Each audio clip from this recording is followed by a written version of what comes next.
Olá, meus amigos, olá, minhas amigas do Legislação Integrada. Aqui quem fala é o professor Bruno Valente e nossa conversa de hoje é sobre o informativo de número 1094 do STF. Antes de começar, aquele convite de sempre, não deixa de se inscrever nos nossos canais no Spotify, Deezer, Apple Podcasts, Google Podcasts ou no YouTube, nem de ativar o sininho para ficar sabendo de todas as novidades. Nos segue também no Instagram, @legislação_integrada, onde todo dia tem novidade e onde você será o primeiro a ficar sabendo do mapa do aprovado, nosso novo curso que vai dar um mapa da tua aprovação, te ensinando a criar um plano de estudo totalmente focado na tua realidade, sem dependência de cursinho, de mentor, de coach, nada disso. Tudo que você precisa para aprender a fazer seu próprio plano de estudo de forma 100% estratégica. Então, nos acompanha para ser o primeiro a ficar sabendo e aproveitar uma super oferta de lançamento. Não deixa também de acessar nosso site legislaçãointegrada.com.br. Lá você vai conhecer o Clube da Lei, nosso clube de membros que dá acesso a todos os materiais de legislação e jurisprudência do Legislação Integrada e a mais de 100 planos de leitura, tudo o que você precisa para um estudo completo, atualizado e organizado de lei seca e jurisprudência. Então, não deixa de acessar e vem fazer parte do nosso clube. Sem mais delongas, vamos para o primeiro julgado do dia.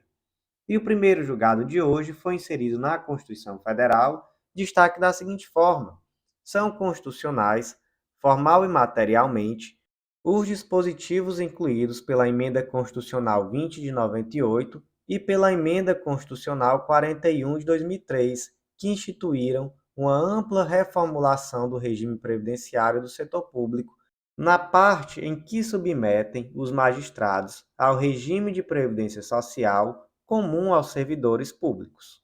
Então vamos lá.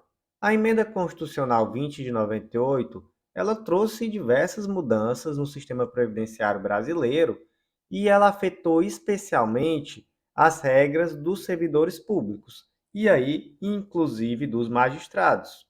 Olha só, gente, o que diz, por exemplo, o artigo 93, inciso 6 da Constituição Federal. A aposentadoria dos magistrados e a pensão de seus dependentes observarão o disposto no artigo 40. O que é o artigo 40? É aquele artigo que fala exatamente sobre o regime previdenciário dos servidores públicos. Então, a intenção aqui é a isonomia mesmo, é o mesmo regime previdenciário tanto para os juízes quanto para os demais servidores públicos em geral. Essa emenda, ela teve a sua constitucionalidade impugnada tanto sob o ponto de vista formal quanto sob o ponto de vista material. Materialmente, se entendeu que não existe nenhum tipo de inconstitucionalidade, ao contrário, se entendeu que não havia ofensa à iniciativa privativa do STF, porque na verdade não seria uma lei que trataria sobre Estatuto da Magistratura, mas sim sobre regime previdenciário, e se entendeu também que não existe aqui ofensa à vitaliciedade dos magistrados, ou seja, não há aqui uma situação em que se ofende a vitaliciedade, porque aqui não trata de aposentadoria compulsória ou nada do tipo. Se trata realmente de regime previdenciário, de aposentadoria, mas não de aposentadoria compulsória, não é uma pena, nada do tipo. E por último, gente, também não há inconstitucionalidade formal, porque qual foi o ponto aqui?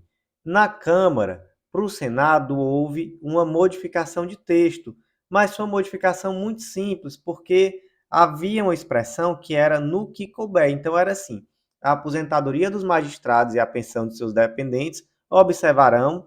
Aí antes tinha assim, ó, no que couber o disposto no artigo 40. Esse no que couber foi suprimido. E aí tentou-se sustentar que deveria voltar para a Câmara para poder votar essa modificação. Mas se entendeu que foi uma modificação que não foi substancial, então de fato isso não seria necessário e por isso não existia aqui uma inconstitucionalidade formal. O próximo julgado do dia foi inserido tanto na Lei dos Crimes de Responsabilidade, que é a Lei número 1079 de 50, quanto no arquivo de súmulas vinculantes. E o destaque aqui do julgado ficou da seguinte forma: é inconstitucional por violação às regras privativas da Lei Federal 10.79 de 50, que é a Lei dos Crimes de Responsabilidade, norma de Constituição Estadual ou de lei orgânica distrital que atribui à Assembleia e à Câmara Legislativa o julgamento do governador pela prática de crime de responsabilidade. Gente, onde é que isso aqui está contextualizado? Primeiramente, na súmula vinculante 46, que diz que a definição dos crimes de responsabilidade e o estabelecimento das respectivas normas de processo e julgamento são de competência legislativa privativa da União. Então, veja só, o primeiro ponto é esse, né? O que a súmula vinculante 46 diz? Que a competência para definir crime de responsabilidade e o estabelecimento também de normas de processamento e julgamento desses crimes de responsabilidade são de competência legislativa privativa da União. Guarda isso daí. E aí, o que a lei federal diz sobre o tema? Está lá no artigo 78, inciso não, parágrafo 3º da Lei 1079, nos estados onde as constituições não determinarem o processo nos crimes de responsabilidade dos governadores, aplicar-se-á o disposto nesta lei, devendo, porém, o julgamento ser proferido por um tribunal composto por 5 membros do Legislativo e 5 desembargadores, sob a presidência do presidente do Tribunal de Justiça Local, que terá direito de voto no caso de empate. E como é que se escolhe esses julgadores? Vamos lá. A escolha desse tribunal será feita: a dos membros do Legislativo, mediante eleição pela Assembleia, e a dos desembargadores, mediante sorteio. Pronto, sorteio entre os desembargadores, que serão 5, e no legislativo vai existir uma eleição para determinar quem são os 5. Qual é o problema? O problema é que a lei orgânica do Distrito Federal trouxe lá no artigo 60 que compete privativamente à Câmara Legislativa do Distrito Federal processar e julgar o governador nos crimes de responsabilidade. E aí, ainda disse mais à frente o quê? Que, admitida a acusação contra o governador por 2/3 da Câmara Legislativa, será ele submetido a julgamento perante o STJ nas infrações comuns ou perante a própria Câmara Legislativa nos crimes de responsabilidade. Então, veja só como trouxe uma previsão diferente da lei federal.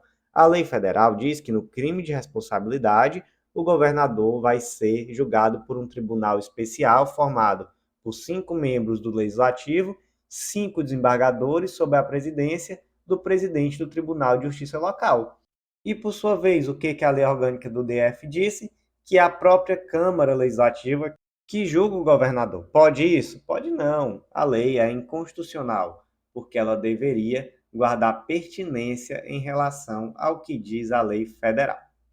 Próximo julgado do dia também foi inserido na Constituição Federal e o destaque ficou da seguinte forma: é inconstitucional por invadir a competência privativa da União para legislar sobre normas gerais de licitação e contrato, norma municipal que autoriza a celebração de contrato de parceria público-privado para execução de obra pública desvinculada de qualquer serviço público ou social.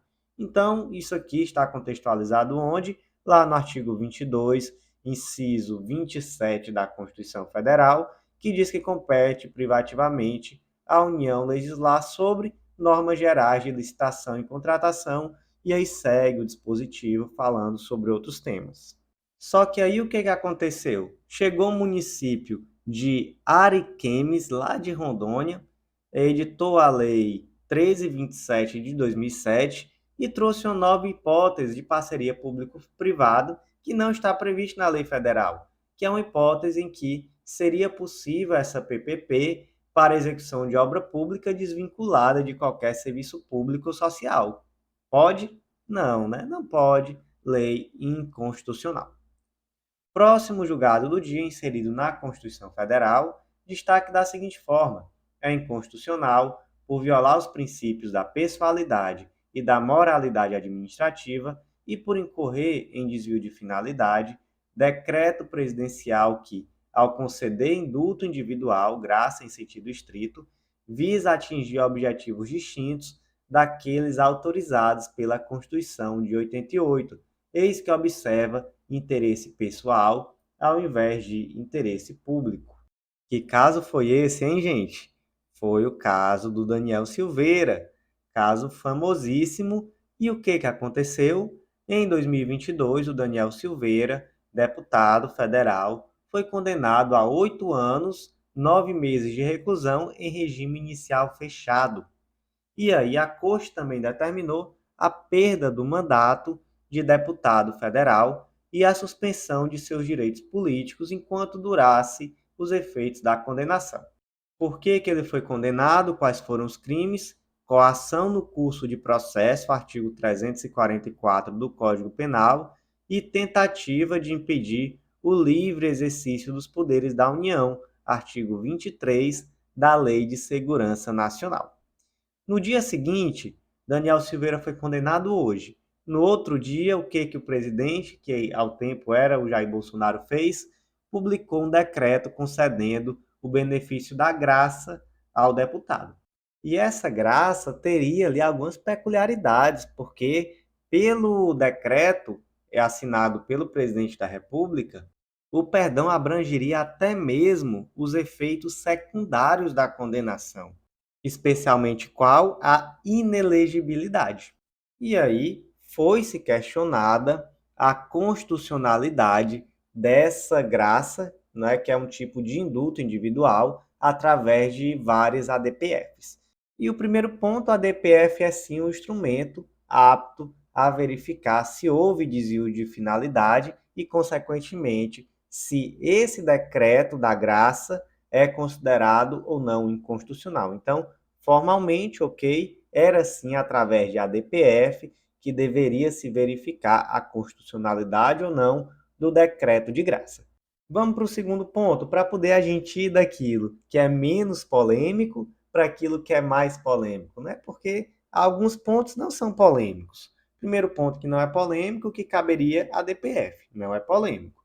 Segundo ponto que não é nada polêmico, é que de fato não é possível o indulto ou a graça apagar, não é, perdoar os efeitos secundários da condenação. Não é possível. Então, gente, por exemplo, na graça e no indulto, o indivíduo ele continua sendo reincidente, ele continua tendo a obrigação de reparar o dano, né, que seria um efeito secundário extrapenal, ele continua inelegível. Então, nesse aspecto, não tem discussão, assim, pelo menos até hoje, a jurisprudência é muito firme nesse sentido. Até existe tá, uma diferenciação da anistia para o indulto e graça em relação a esse aspecto, porque a anistia ela vai extinguir os efeitos primários da condenação, assim como o indulto e a graça, mas ela também vai extinguir os efeitos secundários da condenação, como, por exemplo, a reincidência. O que a anistia não extingue? Os efeitos secundários extrapenais. Então, por exemplo, a obrigação de reparar o dano, e nada disso extingue. Então, em relação a isso, gente, não tem dúvida, não era possível o decreto fazer com que Daniel Silveira voltasse a ser elegível. Ele permaneceria inelegível, mesmo que esse decreto de graça não fosse considerado inconstitucional. Beleza. Vamos então agora para onde começa a polêmica. O indulto, ele é um ato de governo, um ato político, que é uma espécie do gênero ato administrativo, onde existe uma ampla discricionariedade. Então, gente, exatamente por essa ampla discricionariedade, não é nada normal o STF, normal que eu digo assim, não é nada comum o STF anular indulto. Por quê? Porque existe essa discricionariedade muito ampla. Mas no caso do Daniel Silveira, se alegou que existiu um desvio de finalidade, que a graça aqui foi motivada por um mero vínculo de afinidade político-ideológico com o chefe do executivo, sem nenhum interesse público e, mais ainda, atentando contra a impessoalidade e a moralidade administrativa. Como uma forma, gente, na prática, do Poder Executivo se sobressair em face do Poder Judiciário, de dizer, você condena? Não tem problema. Condene quem você quiser, que no outro dia eu perdoo. Eu sou o chefe do Executivo, eu tenho a possibilidade de conceder indultos. E aí acaba que você cria uma situação onde, por desvio de finalidade, existe uma hierarquização do poder executivo em face do poder judiciário. Então, com base nesses fundamentos, acabou-se anulando esse indulto, né, esse indulto individual, essa graça concedida ao Daniel Silveira, restabelecendo, como já havia uma ação cautelar nesse sentido, ou melhor, uma decisão cautelar nesse sentido, restabelecendo a condenação. Então, gente, por hoje foi isso. Eu agradeço a você que ouviu até o final. Não deixe de nos seguir no Instagram, @legislação_integrada, para ser o primeiro a ficar sabendo do mapa do aprovado, esse curso que vai te garantir autonomia para você aprender a ter um estudo super estratégico, focado na tua realidade, sem depender de ninguém, sem depender de cursinho, de coach, de mentor, você por conta própria, com autonomia, aprendendo qual o melhor caminho para a sua própria aprovação. Também não deixe de acessar legislaçãointegrada.com.br. Lá você vai conhecer o Clube da Lei, nosso clube de membros que dá acesso a todos os materiais de legislação e jurisprudência e a mais de 100 planos de leitura, tudo o que você precisa para um estudo completo, atualizado e organizado de lei seca e jurisprudência. Então, meus amigos, por hoje foi isso. Eu agradeço a você que ouviu até o final e até a próxima.